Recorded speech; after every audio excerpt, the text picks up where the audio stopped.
Hello everyone, welcome back to our channel. और आज हम एक टॉपिक स्टार्ट करने वाले हैं एग्रीकल्चर, जो कि आपके जीके का for class 6 as well as geography का फॉर क्लास 9। ये एक कॉमन टॉपिक है। तो आप चाहे कोई सी भी कोर्स में हो इस वक्त, चाहे आप आरएमएस हो, सैनिक स्कूल की पढ़ाई कर रहे हो, नवोदय की, RIMC, this topic is applicable for all the courses. It will be beneficial for you as well as it will be fun learning about agriculture. So आज हम पढ़ने वाले हैं कि what is agriculture, what are the types of agriculture, and Indian agriculture के बारे में हम थोड़ा सा पढ़ेंगे एंड उसको कंपेयर करेंगे हम वेस्टर्न एग्रीकल्चर के साथ में, या मैं अगर सिंपल टर्म से बोलूँ तो यूनाइटेड स्टेट्स ऑफ अमेरिका के एग्रीकल्चर के साथ में। अब हम स्टार्ट करते हैं। एग्रीकल्चर क्या होता है, उससे पहले हमें ये जानना जरूरी है कि एक्टिविटीज़ क्या होती हैं। ठीक है, देखिए, एक किसी भी इंसान की, या फिर मैं बोलूँ कोई भी इकोनॉमी में, तीन तरह की एक्टिविटीज़ होती है हमारी। ठीक है, अगर मैं एक्टिविटीज लिख रहा हूं एंड अगर मैं बोलूं कि तीन टाइप्स की हैं, तो मैं बोल रहा हूं प्राइमरी है, सेकेंडरी है और टर्शरी है। ठीक है, प्राइमरी मतलब जो सबसे पहले आती है, सेकेंडरी जो उसके बाद में आती है, एंड टर्शरी जो सबसे लास्ट में आती है। ये तीन तरह की हमारी एक्टिविटीज है। प्रॉपरली इनको हम स्लाइड के थ्रू समझते हैं। Let's get back to it. Activities of the people, आप जैसे कि यहाँ पे देख सकते हैं, सबसे पहले है primary sector, then there is secondary sector, and then there is tertiary sector. क्या होती है उनको हम पढ़ते हैं। द वर्क ऑफ और activities done by the people can be classified into three sectors: primary, secondary and tertiary. Primary activities, all activities connected with the extraction and production of natural resources can be classified under primary activities. Agriculture, mining, poultry farming and mining are examples of primary activities. Primary activities का क्या अर्थ होता है? वो activities जिनसे हम natural resources को बनाते हैं। ठीक है, जैसे कि एग्रीकल्चर में हम क्या कर रहे हैं, हम प्लांट्स को उगा के उनमें से नेचुरल रिसोर्सेज उगा रहे हैं। या फिर अगर हम माइनिंग कर रहे हैं तो हम क्या करते हैं, हम जमीन से रिसोर्सेज को निकालते हैं। अगर हम फिशिंग कर रहे हैं तो हम क्या करते हैं, फिशेस को प्रोड्यूस करते हैं। तो यही चीज़ हमारी प्राइमरी एक्टिविटीज़ होती है, जिसमें हम नेचुरल रिसोर्सेज को प्रोड्यूस करते हैं। इसमें क्या क्या आता है? एग्रीकल्चर, जिसमें हम क्रॉप्स प्रोड्यूस करते हैं; फॉरेस्ट्री, जिसमें हम लकड़ी काटते हैं; एनिमल हस्बेंड्री, जिसमें हम एनिमल्स को बेसिकली प्रोड्यूस कर रहे हैं; फिशिंग, पोल्ट्री फार्मिंग, माइनिंग, इन सारी ही एक्टिविटीज़ के थ्रू हम क्या कर रहे हैं, हम रॉ मटेरियल्स को या फिर नेचुरल रिसोर्सेज को बेसिकली प्रोड्यूस कर रहे हैं। ये तो होती है हमारी प्राइमरी एक्टिविटीज़, जिनके थ्रू हम नेचुरल रिसोर्सेज का प्रोडक्शन करते हैं। फिर आती है आपका सेकेंडरी सेक्टर, जो इन्वॉल्व होता है मैन्युफैक्चरिंग के साथ में। ठीक है, सेकेंडरी सेक्टर का क्या काम होता है कि जो नेचुरल रिसोर्सेज प्राइमरी सेक्टर बना चुका है, अब उन पे हमें आगे काम करना है। फॉर एग्जांपल, प्राइमरी सेक्टर ने आपको वीट दे दिया, गेहूं दे दिया। अब ये सेकेंडरी सेक्टर का काम है कि वो इस वीट से या तो रोटी बनाए, या फिर वो उससे नूडल्स बनाए, या फिर इससे ब्रेड बनाए। ये किसका काम है? सेकेंडरी सेक्टर का, जिसको मैन्युफैक्चरिंग सेक्टर भी कहते हैं। सेम उसी तरीके से अगर प्राइमरी सेक्टर ने लकड़ियां बना के दी हैं, आपको लकड़ियां दी हैं, एंड अगर ये सेकेंडरी सेक्टर फर्नीचर बना रहा है, तो ये भी क्या है यहाँ पर? मैन्युफैक्चरर है और सेकेंडरी सेक्टर है। तो सेकेंडरी सेक्टर का काम क्या होता है? नेचुरल रिसोर्सेज को आगे कुछ और चीज़ में तब्दील करना या चेंज करना। एंड एक बार इसे रीड कर लेते हैं। All activities connected with the manufacturing of goods with the natural resources can be classified under secondary activities. यानी कि हर वो एक्टिविटीज जिसके थ्रू हम नेचुरल रिसोर्सेज से कोई और प्रोडक्ट या गुड्स मैन्युफैक्चर कर देते हैं, उन्हें हम सेकेंडरी एक्टिविटीज कहते हैं। Manufacturing of steel, baking of bread, weaving of cloth, यानी कि स्टील का बनाना, ब्रेड को बेक करना, और क्लोथ के वीविंग करना, ये सारी चीज़ें क्या है? सेकेंडरी एक्टिविटीज़ है हमारी। हाँ, उसी के साथ में लास्ट तरह की होती है हमारी टर्शरी एक्टिविटीज़। टर्शरी एक्टिविटीज़ क्या होती हैं? जो बेसिकली कुछ बनाती तो नहीं है, but in the sense support करती हैं प्राइमरी और सेकेंडरी को। जैसे कि all activities that provide support to the primary and secondary sectors through services are classified as tertiary activities. यानी कि हर वो एक्टिविटी, हर वो सेक्टर जो प्राइमरी और सेकेंडरी सेक्टर को सपोर्ट करे थ्रू देयर सर्विसेज। कैसी सर्विसेज? ट्रांसपोर्टेशन की, कम्युनिकेशन की, बैंकिंग की, जैसे कि आपके ग्रामीण बैंक्स होते हैं, किसान बैंक्स होते हैं, वो क्या है? टर्शरी सेक्टर्स है, क्योंकि वो मैन्युफैक्चरिंग को सपोर्ट कर रहे हैं, या फिर आपके जैसे कि इंडस्ट्रियल बैंक्स होते हैं, वो भी हमारे क्या टर्शरी सेक्टर है, क्योंकि वो आगे क्या कर रहे हैं, मैन्युफैक्चरिंग को सपोर्ट कर रहे हैं। तो ये सारी चीज़ें किस में आती है, टर्शरी एक्टिविटीज़ में आती है। I hope I am clear. एक और बार मैं समझा देता हूँ इन्हें फिर से एक शॉर्ट मैनर में। प्राइमरी सेक्टर का काम होता है नेचुरल रिसोर्सेज को बनाना। ये नेचुरल रिसोर्सेज आपके मिनरल्स भी हो सकते हैं, ये नेचुरल रिसोर्सेज आपके मेटल्स, नॉन मेटल्स, क्रॉप्स, लकड़ियाँ, कुछ भी हो सकता है। सेकेंडरी सेक्टर का काम होता है कुछ मैन्युफैक्चर करके good banana, manufacture of goods. इनसे जो नेचुरल रिसोर्सेज हमें प्राइमरी से मिले हैं। एंड टर्शरी सेक्टर का काम होता है सपोर्टिंग सेक्टर का, ये सपोर्ट लगाता है कि इन्हें दोनों ही प्राइमरी सेक्टर को और सेकेंडरी सेक्टर को through activities like trade, banking, communication, transportation etcetera. Okay, let's move on to the next slide. Basically ये कुछ इसमें समझने को ज़्यादा नहीं है, ये मैंने थोड़ी ऐसे पिक्चर डाल दी ताकि ये थोड़ी विजुअल बन जाए। आपके इसमें अलग अलग तरह के वो दे रखे हैं। ये पैडी फील्ड्स है, एक चावल की खेती कैसे होती है, सनफ्लावर फार्म जिससे हम सनफ्लावर ऑयल निकालते हैं, ब्रिंजल फार्म बैंगन का, एप्पल ऑर्चर्ड एप्पल्स की खेती, and rearing of live stocks. तो ये सारी एक्टिविटीज़ ही क्या है, एग्रीकल्चर के अंडर आती हैं, चाहे वो क्रॉप्स उगाना हो, चाहे वो जानवरों को उगाना हो, चाहे वो पेड़ों को उगाना हो, और एवरीथिंग कम्स अंडर एग्रीकल्चर। अब हम इस चीज़ को थोड़ा आगे डिटेल में पढ़ेंगे। Let's move on to the next slide then. सबसे पहले हमें समझना है एरेबल लैंड का मतलब, कि ये एरेबल लैंड क्या होती है। एरेबल लैंड इज बेसिकली वो लैंड जो एग्रीकल्चर के लिए हमारे पास रेडी है, जिसके ऊपर हम अभी खेती बाड़ी कर सकते हैं, उस एरिया को हम एरेबल लैंड कहते हैं। The right type of soil and the climate are vital for any kind of agricultural activity. एक सही तरह की सॉइल होना और एक सही मौसम होना, क्लाइमेट होना बहुत इंपॉर्टेंट है अगर आप एग्रीकल्चर को प्रॉपरली करना चाहते हो तो। The land on which crops are grown is known as arable land. तो हर वो लैंड जिसके ऊपर क्रॉप्स उगाए जाते हैं उसको एरेबल लैंड कहते हैं। अगर आपके घर में एक छोटा सा गार्डन है जिसमें आप क्रॉप्स उगा सकते हो तो वो एक एरेबल लैंड है। पर वहीं पे एक रेगिस्तान की लैंड एरेबल लैंड नहीं है, क्योंकि वहां पर हम कुछ भी नहीं उगा सकते। ठीक है। Geographically, arable land is an agricultural term meaning land that can be used for growing crops. Simple, वही चीज़ डबल आ रही है कि जिस लैंड पे हम क्रॉप्स उगा सके उसको हम क्या बोलते हैं, एरेबल लैंड कहते हैं। And of the earth's 57.5 million square miles of land, approximately 7.65 million square miles are arable. However arable land is currently being lost due to deforestation. हमारी अर्थ का लैंड सरफेस एरिया क्या है, 57.5 million square miles, और उसमें से 7.65 million square miles जो है हम ऑलरेडी एरेबल लैंड में यूज़ कर चुके हैं। अब इसको अगर मैं समझाऊं तो बेसिकली नॉर्थ अमेरिका और साउथ अमेरिका और अफ्रीका को तीनों को आप मिला दोगे तो इतनी लैंड हम ऑलरेडी एरेबल है, यानी कि हम उसको यूज़ कर रहे हैं एग्रीकल्चर के लिए। ठीक है। तो लेकिन अब क्या है, एरेबल लैंड धीरे धीरे कम हो रही है क्योंकि हम डिफॉरेस्टेशन करके सारी फर्टिलिटी सॉइल में से निकाल देते हैं, जिसकी वजह से हम उसको आगे एग्रीकल्चर के लिए यूज़ नहीं कर सकते। तो ये था हमारा सारा एरेबल लैंड का, यानी कि वो लैंड जिसको हम अपने एग्रीकल्चर के लिए यूज़ कर सके। अब इसमें मैंने क्या करा है, बेसिकली एक मैप दिखाया है जिसके थ्रू मैं आपको बता सकूँ। ये मैप क्या बताता है हमें, percentage of arable land in countries across the globes. ठीक है। 54% of person in this world are engage in agriculture activities. 2/3 of India's population still dependent on agriculture. इन्होंने क्या बताया, 50% वर्ल्ड की activities, 50% of the world is engage in किस में, agricultural activities में। ठीक है। और इंडिया में 66% से भी ज़्यादा लोग एग्रीकल्चर में इन्वॉल्व है, ये बात आपको पता ही होगी। ठीक है। India is a agrarian economy जो एग्रीकल्चर पे बहुत ज़्यादा डिपेंड रहती है। तो बेसिकली इस मैप में हम क्या देख सकते हैं, हम एरेबल लैंड देख सकते हैं। जो एरिया पर्पल है, पर्पल कौन कौन सा एरिया है, जैसे कि इंडिया का एरिया पर्पल है, यहाँ पे यूरोप में थोड़ा बहुत पर्पल है। तो ये जितना भी एरिया है, ये एरेबल लैंड यहाँ पर 40% से ज़्यादा है। ठीक है। एंड जो एरिया आपका येलोइश में है वहां पे एरेबल लैंड है ही नहीं, जैसे कि आप देख सकते हैं रशिया के पास में एरेबल लैंड की थोड़ी सी कमी है, 10 to 14% है। यूनाइटेड स्टेट्स ऑफ अमेरिका जो है वहां पे 15 to 19% लैंड एरेबल है। तो ये एक मैप है जिसके थ्रू आप देख सकते हो कि इंडिया में एग्रीकल्चर सबसे ज़्यादा होता है, क्योंकि इंडिया एकदम डार्क पर्पल है इस पे।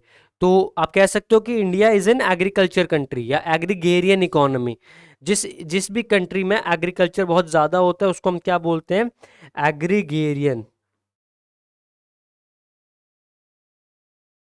एग्रीरियन या एग्रीगेरियन कुछ भी बोल सकते हो आप इसे। ये एक ऐसी इकोनॉमी है जहाँ पे agriculture is the supreme form of income. यहाँ पे लोग ज़्यादा से ज़्यादा कमाई किससे करते हैं, एग्रीकल्चर के बेसिस पे करते हैं। So India is an agrarian land.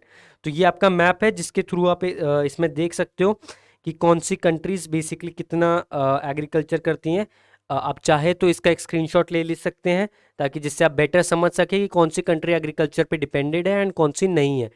So move on करते हैं हम नेक्स्ट स्लाइड पे। ठीक है, अब एग्रीकल्चर जो होता है ना, वो किसी सिंपल या सिंगल चीज का नाम नहीं होता। एग्रीकल्चर अलग अलग सेक्टर्स होते हैं एग्रीकल्चर के।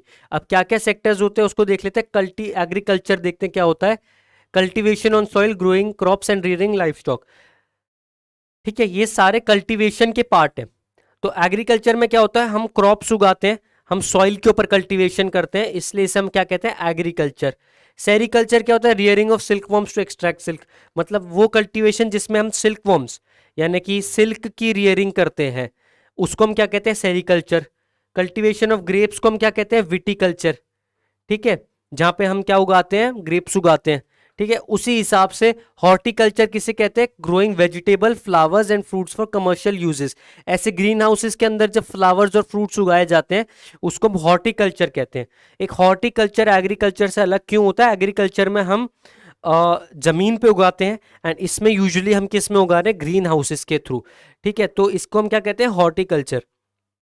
एंड फाइनली ये पिसिकल्चर, जिसमें फिशेस की ब्रीडिंग की जाती है, रियरिंग की जाती है खाने के लिए उन्हें और एज वेल एज एक्वेरियम के लिए, तो उसको हम क्या बोलते हैं, पिसिकल्चर। तो आपके अलग अलग टाइप्स ऑफ एग्रीकल्चर है। हॉर्टिकल्चर जिसमें फ्रूट्स और वेजिटेबल्स उगाए जाते हैं, एग्रीकल्चर जिसमें क्रॉप्स उगाए जाते हैं और लाइफ स्टॉक यानी कि जानवरों को पाला जाता है। सेरिकल्चर इसमें हम सिल्क वॉर्म्स को उगाते हैं एंड विटिकल्चर इसमें हम ग्रेप्स को उगाते हैं। एंड फाइनली आपका पिसिकल्चर जिसमें हम फिशेज उगाते हैं। सो ये था हमारा different types of agriculture.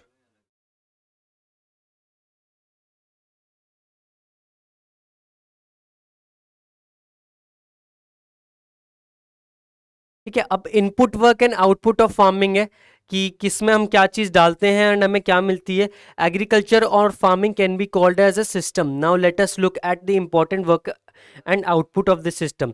System कैसे काम करता है, कोई भी सिस्टम काम कर रहा हो उसको क्या चाहिए, बेसिकली उसको एक इनपुट चाहिए। ठीक है, और उसमें से एक आउटपुट निकलेगा। तो अगर किसी चीज में हम एक इनपुट डाल रहे हैं एंड उसमें से हमें एक आउटपुट मिल रहा है तो वो एक सिस्टम है। एक बिजनेस के अंदर भी इनपुट आउटपुट डालते हैं, हम कुछ पैसा अपनी तरफ से डालते हैं इन्वेस्टमेंट के तौर पे एंड वो बिजनेस हमें प्रॉफिट देता है। तो ये से एक सिस्टम कहा जाता है जिसमें हम इनपुट डालते हैं एंड हमें आउटपुट मिलता है। तो एग्रीकल्चर में क्या क्या इनपुट होता है, सीड्स डलते हैं, फर्टिलाइजर्स, मशीनरी, लेबर। काम क्या होता है इसमें, प्लोइंग यानी कि हल जोतना, बीजों को डालना, सिंचाई करना, वीड्स को निकालना और हार्वेस्टिंग कटाई करना। और आउटपुट हमें क्या मिलता है, क्रॉप्स मिलते हैं, वूल मिलता है, डेयरी प्रोडक्ट्स यानी कि दूध वगैरह, और पोल्ट्री प्रोडक्ट्स यानी कि चिकन, एग्स एक्सेट्रा। ये सारी चीज़ें मिलती है हमें किससे, फार्मिंग से। तो इनपुट्स आपके हो गए सीड्स, फर्टिलाइजर, मशीनरी और लेबर। लेबर यानी कि मेहनत। और आउटपुट क्या क्या मिलता है, crops, wool, dairy products and poultry products. तो ये था basically input and output of agriculture. Okay, so basically ये पिक्चर है। आप देख सकते हैं इसमें सीड्स एंड फर्टिलाइजर्स के बारे में, बट मोस्टली ये इतनी इंपॉर्टेंट नहीं है, so we will skip it. ठीक है, अब आती है टाइप्स ऑफ फार्मिंग। अब फार्मिंग को है ना, हम दो टाइप्स में बांट सकते हैं, बट उससे पहले हम पढ़ते हैं कि टाइप्स ऑफ फार्मिंग क्या होती है। Farming is practised in various ways across the globe and world depending upon the geographical conditions of the area, demand for the product, labor available and level of technology। हमारे पास चार चीज़ें ऐसी होती है जिनके ऊपर हम डिपेंड करते हैं कि हम कितना एग्रीकल्चर करेंगे एंड किस टाइप का करेंगे।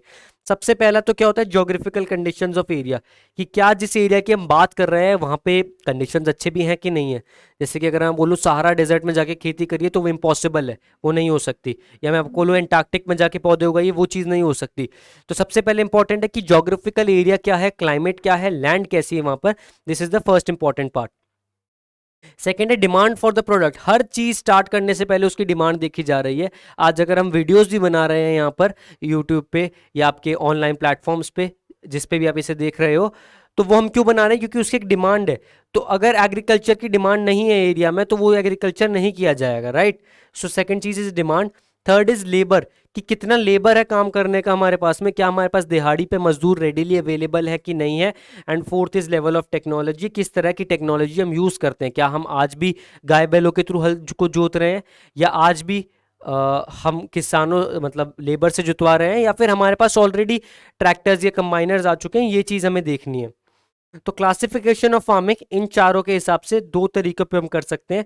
First is subsistence farming and commercial farming. Subsistence and commercial, subsistence का मतलब होता है गुजारा निकालने वाली फार्मिंग, एंड कमर्शियल होता है जो पैसे के लिए की जाती है। सबसिस्टेंस क्या होती है? गुजारे के लिए जो फार्मिंग कर रहे हैं हम, एंड कमर्शियल इस पैसे के लिए जो कर रहे हैं। एक बार देख लेते हैं इसे।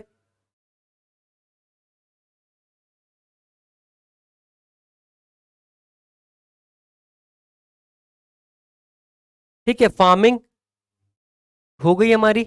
उसके दो टाइप्स है, सबसिस्टेंस और कमर्शियल। ठीक है, सबसिस्टेंस फार्मिंग क्या होती है? सबसिस्टेंस फार्मिंग का मतलब समझिए, ये यूजुअली पुअर एरियाज में कॉमन होती है। सबसिस्टेंस फार्मिंग का फंडा बहुत सिंपल रहता है। एक व्यक्ति, एक फार्मर है, उसके पास इतना पैसा नहीं है कि, और इतनी जमीन नहीं है कि वो लेट से एक बहुत बड़ी फार्मिंग खोल सके। ठीक है, तो वो क्या करता है? वो उतना ही उगाता है जितना उसकी और उसकी फैमिली को बच जाए। तो उसको हम क्या कहते हैं? सबसिस्टेंस कहते हैं। अब सबसिस्टेंस दो तरीके की होती है, एक तो होती है इंटेंसिव सबसिस्टेंस, और एक होती है प्रिमिटिव सबसिस्टेंस।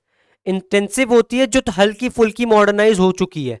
प्रिमिटिव होती है, प्रिमिटिव का मतलब क्या होता है? प्रिमिटिव का मतलब होता है वेरी एंशियंट या पिछड़ा हुआ। तो एक वो वाली फार्मिंग जो बहुत ज़्यादा प्रिमिटिव है, बहुत ज़्यादा पिछड़ी हुई है, उसको हम क्या बोलते हैं? प्रिमिटिव सबसिस्टेंस फार्मिंग, जिसमें शिफ्टिंग, कल्टीवेशन और नोमैडिक हर्डिंग दोनों आती है। इस चीज़ को हम एक बार आगे डिटेल्स में पढ़ेंगे। सेकंड आती है आपकी कमर्शियल फार्मिंग। कमर्शियल फार्मिंग मतलब जो फार्मिंग पैसे के लिए की जा रही है। अब पैसे के लिए की जाने वाली फार्मिंग जो होती है, वो तीन टाइप्स में हम डिवाइड कर सकते हैं उसे। एक तो होती है कमर्शियल ग्रेन फार्मिंग, जिसमें आप धान उगाते हो। फिर आती है मिक्स्ड फार्मिंग, जिसमें आप धान प्लस फल फ्रूट्स उगाते हो। एंड उसी के साथ में, सॉरी ये गलत आ गया, मिक्स्ड फार्मिंग ही दो बार आ गई। मिक्स्ड फार्मिंग की जगह यहाँ पे क्या आना चाहिए था? Plantation farming. प्लांटेशंस, जब आप कैश क्रॉप्स उगाते हो। ठीक है, तो इस चीज़ को हम आगे पढ़ेंगे। इस चीज़ से आप अभी स्ट्रेस मत करिए कि मैंने एक चीज़ नहीं लिखी, उसको मैं डिटेल में आगे पढ़ाऊंगा। तो आगे बढ़ते हैं हम। पहले सबसे पहले हम पढ़ेंगे subsistence farming की। subsistence farming is practiced to meet the needs of the farmer's family. Low levels of technology and household labor are used to produce small output. मतलब वो फार्मिंग जो सिर्फ इसलिए की गई है कि उसकी फार्मर की और फार्मर की फैमिली अपनी जरूरतें पूरी कर सके, उसको हम सबसिस्टेंस फार्मिंग कहते हैं। ठीक है, इसमें कोई भी कमर्शियल एस्पेक्ट नहीं होता, इसमें फार्मर पैसा कमाने के नहीं सोचता। इसमें क्या होता है? लेवल ऑफ टेक्नोलॉजी लो होता है, जैसे कि आप देख सकते हो ये अभी भी गाय भैंसों के साथ में, बैलों के साथ में की जा रही है। और इसमें हाउस होल्ड लेबर होता है, मतलब घर के लोग ये हाथ बढ़ाते हैं, कोई दिहाड़ी पे नहीं रखते। ठीक है, और इसमें आउटपुट बहुत ज़्यादा प्रोड्यूस नहीं होता, सिर्फ इतना प्रोड्यूस होता है कि फार्मर की फैमिली साल भर के लिए खा ले।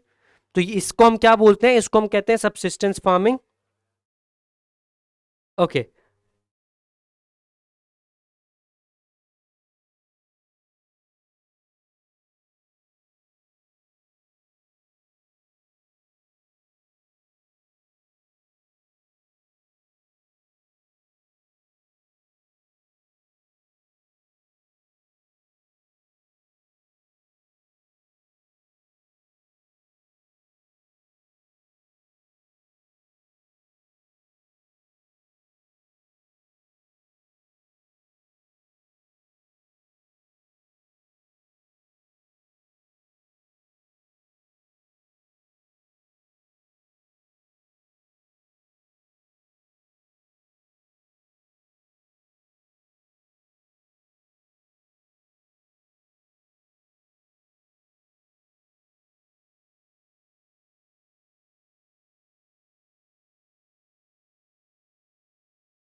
ओके, सो बेसिकली हम क्या पढ़ रहे थे इसमें कि सब्सिस्टेंस फार्मिंग में 1 से लेकर 1.5 साल तक का आउटपुट अगर फार्मर को मिल जाता है तो वो उसे अपनी सक्सेस मान लेता है, और वो ये मान लेता है कि हाँ, अपना काम पूरा हो चुका है। Subsistence farming can be further classified as intensive subsistence farming and primitive subsistence farming. चाहे कोई सी भी सब्सिस्टेंस फार्मिंग हो, इसके गोल्स और फंडा सेम रहते हैं। First of all, low level of technology, technology ज़्यादा यूज़ नहीं होती। नंबर टू, जो लेबर होता है वो यूजुअली फैमिली का ही होता है, मतलब कि भाई बहन बेटा यही सारे काम कर रहे होते हैं मिलके। एंड फाइनली जो गोल होता है ना, उसका गोल सिर्फ इतना होता है कि हम इतना बना ले कि हम अपना पेट भर सके, दैट्स ऑल। हमें इससे मुनाफा नहीं चाहिए। तो ये होता है सब्सिस्टेंस फार्मिंग। अब आप इसको 2 पार्ट्स में डिवाइड कर सकते हो, इंटेंसिव एंड प्रिमिटिव। अब देख लेते हैं इंटेंसिव और प्रिमिटिव को भी। Intensive subsistence farming, the farmers cultivates a small plot of land using simple tools and more labor. More than one crop is grown annually on the same plot as the climate is favorable and the soil is fertile. Rice is the main crops. Other crops includes wheat, maize, pulses and oil seeds. ठीक है, सो इसमें क्या लिखा हुआ है, इसमें क्या होता है, फार्मर एक ही लैंड पे काफी सारे क्रॉप्स उगा देता है। टेक्नोलॉजी कम यूज करता है इसमें वो, और क्या ज्यादा यूज करता है, लेबर का। ठीक है, तो सॉइल जो होती है वो यूजुअली फर्टाइल होती है, and rice is the main crop, और उसी के साथ साथ में गेहूं, आपका भुट्टा, दालें और ऑयल सीड्स भी उगाई जाती है। Intensive subsistence agriculture is prevalent in the thickly populated areas of monsoon regions of south east and east Asia. तो ये जो इंटेंसिव सब्सिस्टेंस है, ये आपके मॉनसून वाले एरियाज, यानी कि जैसे इंडिया में हो गए, आपके थाईलैंड वगैरह में, कोरिया में, यहाँ पर ज़्यादा यूज़ होती है इंटेंसिव सब्सिस्टेंस फार्मिंग। जहाँ पर मॉनसून अच्छा हो और थोड़ा बैकवर्ड रीजन हो, वहाँ पर इंटेंसिव सब्सिस्टेंस फार्मिंग की जाती है। और सेकेंड चीज़, यहाँ पर पॉपुलेशन बहुत ज़्यादा होनी चाहिए। तो इस तरह की फार्मिंग को हम इंटेंसिव सब्सिस्टेंस फार्मिंग कहते हैं। कुछ इसी तरह की जाती है, ये देख सकते हैं आप, चावल की खेती हो रही है एंड मैन्युअली हो रही है, कि ये इंसान खुद लेबर कर रहा है, खुद मेहनत डाल रहा है, बहुत ज़्यादा टेक्नोलॉजी का लेवल यूज़ नहीं कर रहा। तो ये होती है हमारी इंटेंसिव सब्सिस्टेंस फार्मिंग। फिर आती है प्रिमिटिव सब्सिस्टेंस फार्मिंग, जिसके 2 पार्ट्स है, shifting cultivation and nomadic herding. अब हम इन दोनों को पढ़ेंगे कि what is shifting agriculture and what is nomadic herding. अब शिफ्टिंग कल्टीवेशन क्या होता है? Shifting cultivation is practised in thickly forested areas of Amazon basin, tropical Africa and part of south east and north east India. So basically क्या होता है इसमें, ये कहाँ कहाँ पे प्रैक्टिस की जाती है? अमेजोन के जंगलों में, अफ्रीका में और इंडिया में। It receives heavy rainfall and this helps in quick regeneration of vegetation. Shifting cultivation का मतलब क्या होता है? जब आप एक जगह से दूसरी जगह कूद कूद के कल्टीवेशन करते हो, कूद कूद के इन द सेंस, आप एक जगह का फॉरेस्ट हटाते हो, वहां पे अपने क्रॉप्स उगाते हो, और जब आपको लगता है कि वहां की फर्टिलिटी कम हो गई, आप उस जगह को छोड़ के दूसरी जगह चले जाते हो। ये होता है शिफ्टिंग कल्टीवेशन का बेसिक एस्पेक्ट। सो क्या है ये? A plot of land is cleared by felling trees and burning them. The ashes are then mixed with the soil and crops like maize, yam, potatoes and cassava are grown. After the soil loses its fertility, the land is abandoned and the cultivator moves on to new plot. सबसे पहले क्या करते हैं, पेड़ों को काट दिया जाता है लंबे स्केल पे, एंड देन उसको जला दिया जाता है। उनकी जो राख होती है उसको सॉइल के साथ मिक्स कर देते हैं, और कैसे कैसे क्रॉप्स उगाए जाते हैं? मेज, सॉरी, मेज यानी कि भुट्टा, मकई, यैम, पोटैटोज, कसावा उगाए जाते हैं। और जब सॉइल की फर्टिलिटी खत्म हो जाती है, तो जो फार्मर होता है वो दूसरे एरिया में चले जाता है। Shifting cultivation is also known as slash and burn. Slash and burn इसे क्यों कहते हैं? स्लैश करके पेड़ों को काटा जाता है, स्लैश मतलब काटना, एंड बर्न मतलब जला देना। Agriculture shifting cultivation usually starts with cutting trees and fire, which clears a spot for crop production. In these cases, shifting cultivation is a cycle where farmer comes back to original place after a couple of years. तो farmer क्या करता है इसमें basically, इसको हम समझते हैं। एक जगह हो गई जहाँ पे फॉरेस्ट है, वो सबसे पहले तो इस फॉरेस्ट को कट करता है एंड इसे बर्न कर देता है, और यहाँ पे अपने क्रॉप्स उगाता है। जब इसकी फर्टिलिटी खत्म हो जाती है, फर्टिलिटी इसको लग रहा है कि भाई अब इस क्रॉप में फर्टाइल नहीं रहा, फर्टिलिटी माइनस हो चुकी है, तो वह इस जगह को छोड़ देता है और दूसरी जगह पे चले जाता है। और 3 से 4 साल के बाद में जब इस एरिया में बारिश और के थ्रू इसकी फर्टिलिटी वापस आ जाती है, तो वो वापस 3 से 4 साल में वापस आ जाता है इस जगह पे। और इसी को हम बेसिकली क्या कहते हैं? Shifting cultivation. ठीक है, सो एक बार देख लीजिए कैसे ये काम करता है। ठीक है, इस कुछ इस तरीके से जंगलों को जला दिया जाता है, आप जैसे पिक्चर्स में देख सकते हो। सो इसमें बेसिकली क्या होता है, एक फॉरेस्ट को लिया जाता है और उसको स्लैश एंड बर्न कर देते हैं। फॉरेस्ट को स्लैश एंड बर्न करते हैं, यानी कि काट देते हैं, और फर्टाइल सॉइल मिल जाती है जिसपे बहुत सारी फार्मिंग की जाती है, एंड वो फार्मिंग इनफर्टाइल बना देती है सॉइल को, सारी फर्टिलिटी छीन लेती है। एंड उसी के बाद में लैंड को छोड़ दिया जाता है ताकि वापस जंगल उग जाए, एंड उस जंगल को वापस काट देते हैं, वापस फर्टिलिटी फर्टाइल सॉइल पे फार्मिंग होती है, फिर वो इनफर्टाइल होती है। ये एक एंडलेस साइकिल है जो रिपीट करती रहती है अपने आप को, on and on and on.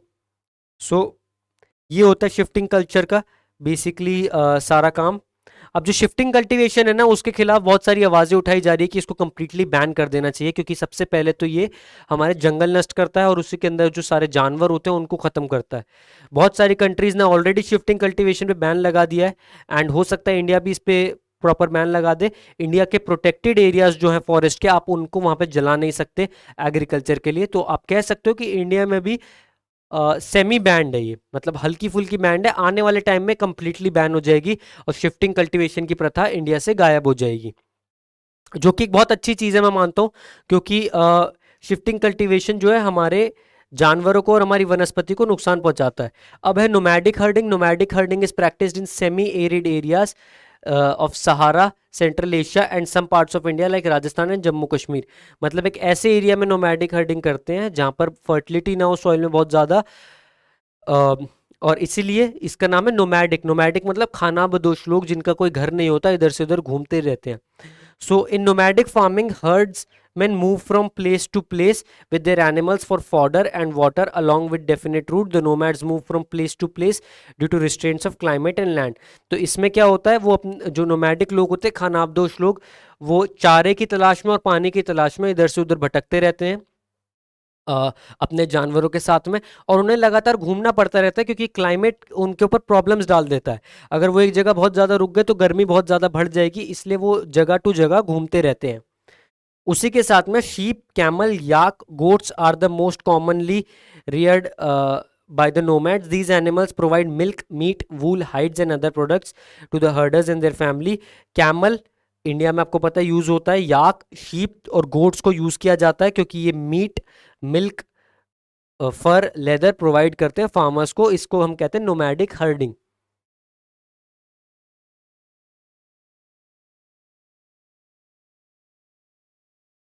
In the drier parts of Asia, especially Southwest Asia, most rural people make a living by raising livestock.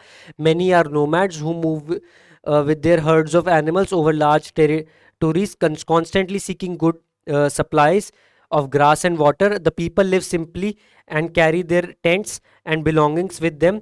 They rear animals such as goats, sheep, camels and yaks. यहाँ पे आप pictures में देख सकते हो कैसे ये जगह टू जगह इन्हें घुमाते हैं। सो बेसिकली ये हो सकता है आपके घर के पास में भी आते हो जहाँ पे इन लोगों को चारा या हरी घास मिलती है, ये वहाँ पे अपने जानवरों को ले जाते हैं और बहुत सिंपल लाइफ जीते हैं, टेंट्स के अंदर रहते हैं अपने और अपने जानवरों को बांध के रखते हैं। एंड इनके जानवरों से इनकी रोजी रोटी चलती है। यूजुअली ये बकरियाँ चराते हैं, याक्स चराते हैं अगर ठंडा एरिया हो, या अगर आप राजस्थान में रह रहे हो तो कैमल्स चराते हैं। इसको हम नोमैडिक हर्डिंग कहते हैं बेसिकली। ठीक है, सो इसी के साथ में हमारे नोमैडिक हर्डिंग खत्म होता है, हमारा सबसिस्टेंस फार्मिंग का टॉपिक खत्म होता है। अब हम कमर्शियल फार्मिंग पे आ चुके हैं। सो बेसिकली कमर्शियल फार्मिंग का टॉपिक हम नेक्स्ट वीडियो में करेंगे। आज के टॉपिक में, इस वीडियो में मतलब हमने क्या पढ़ा, एग्रीकल्चर के बारे में पढ़ा, टाइप्स ऑफ एग्रीकल्चर के बारे में पढ़ा, और साथ ही साथ में हमने पढ़ा सबसिस्टेंस फार्मिंग के बारे में। एंड उसी के साथ में हमने टाइप्स ऑफ एक्टिविटीज़ भी पढ़ी, प्राइमरी, सेकेंडरी, टर्शरी। सो अगर इन केस आपको कोई भी डाउट है इस वीडियो में, इस लेसन में, तो आप उनको कमेंट्स में लिख सकते हो। So like this video and subscribe the channel. I will see in the next video. जय हिंद।